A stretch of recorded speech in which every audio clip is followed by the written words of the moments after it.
এটি আরেকটি উল্লেখযোগ্য কেস এবং পিকিউলিয়ার কেস। কীরকম পিকিউলিয়ার কেস? এক ভদ্রমহিলা, এই ভদ্রমহিলা গরিব ভদ্রমহিলা ও সূঁচ কাজ করছিল। সূঁচ কাজ করতে করতে সোফায় না চেয়ারে কোথায় রেখেছিল, আর তার মধ্যে বাচ্চারা কীভাবে কি রেখেছে, সূঁচটা একদম ভার্টিক্যালি ঢুকে গেছে ওনার বাটাক রিজিয়ানে।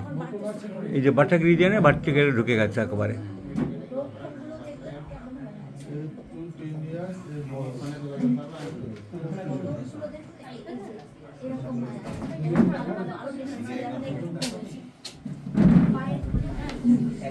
এই যে এইভাবে দেখা যাচ্ছে, এই সূঁচ দেখা যাচ্ছে গ্লুটিয়াল রিজিয়ানে।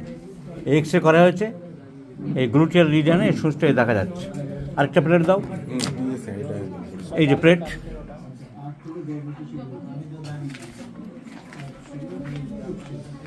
এই যে সূঁচটা দেখা যাচ্ছে, এই যে সাদা দাগ একদম নিচের দিকে, যে সাদা দাগ মানে পিছনে যেখানে বসে সেই জায়গা দিয়ে মানে গ্লুটিয়াল রিজিয়ন দিয়ে ঢুকে গেছে, একদম সূঁচটা দেখা যাচ্ছে পরিষ্কার। এখন এ অপারেশন করে বের করতে হবে, তাও অপারেশনে রাজি হচ্ছে না।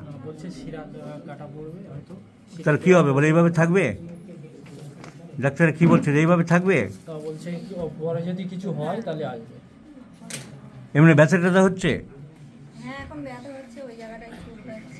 চুলকাচ্ছে, ব্যথা হচ্ছে। এখন আমাদের তো সেই ম্যাজিক মেডিসিন আছে, আমরা ফলো করে দেখি, এবং বিশেষ করে আরও পেয়ে গেলাম রোগীর শীত বেশি। চিলি পেশেন্ট, সাইডিশিয়া is the fixed medicine for this case, a wonderful medicine. এখন সো উই মে প্রেসক্রাইব সাইডিশিয়া 1, 2, 3 50 মিলিসিমাল 4, 5, 6 দিনে 2 বার করে বা 3 বার করে চলুক, TDS চলুক, দেখা যাক কী রেজাল্ট দাঁড়ায়। এখন সাইডিশিয়া কাঁটা বা সূঁচ কী করে বের করে? কাঁটা বা সূঁচ বের করে কী করে? অনেকে ভাবে যে এই ওষুধ কাঁটা বা সূঁচ গলিয়ে দেয়, বা কাঁটা সূঁচ তো আর গলাবে না, সূঁচ বাইরে বেরিয়ে আসবে। মাছের কাঁটা বাইরে বেরিয়ে আসে না গলা থেকে, ভাবে অনেকে গলিয়ে দেয়। কাঁটা কি গলিয়ে দেয়? না। কাঁটা যদি গলিয়ে দিতে পারতো তাহলে এই সূঁচটাকেও গলিয়ে দিতে পারবে, কিন্তু তা গলাতে। সাইডিশিয়ার কাজ কি এটা জানতে হবে, অনেকে জানে না। টিস্যুটাকে নরম করে দেয়, যে টিস্যুর মধ্যে একটা সাপুরেশন করে দেয়। টিস্যু সাপুরেশন করে দিলে পুজ হয়ে গেল, নরম হয়ে গেল, একসঙ্গে চেপে দিলে ফাটাস করে বেরিয়ে গেল, বা অটোমেটিক বেরিয়ে গেল, বেরোতে পুজ বেরোতে এবং চাপের সময় বেরিয়ে যায়। তা বাইরে কাঁটা ফুটলে, সূঁচ ফুটলে সাইডিশিয়া যদি কনস্ট্যান্ট দেওয়া যায়, রিপিটেড ডোজে দেওয়া যায়, তাহলে টিস্যুটাকে, ওই জায়গাটাকে নরম করবে। যেখানে ফরেন পার্টিকেল থাকবে সব জায়গাকে নরম করবে।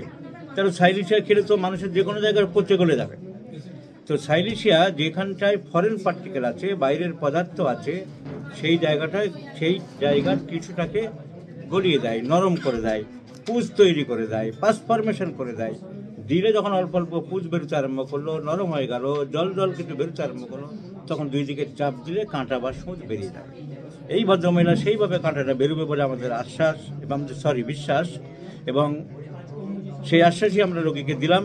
এবং এইভাবে যদি এই সূঁচটা, অ্যালোপ্যাথিতে কোনো ওষুধ নেই, অপারেশন করতেও চাইছে না তারা ভয়ে, যদি এই সাইডিশিয়া খাওয়ানোর পরে বেরিয়ে যায়, হোমিওপ্যাথির তো একটা বিরাট আবার সাকসেস প্রমাণিত হবে, হোমিওপ্যাথির জয়কার প্রমাণিত হবে। সাইডিশিয়া ওষুধ যে ফরেন পার্টিকেল বের করতে পারে তাও প্রমাণিত হবে, এবং সাইডিশিয়া যে টিস্যুকে সাপুরেশন করতে পারে সেটাও প্রমাণিত হবে।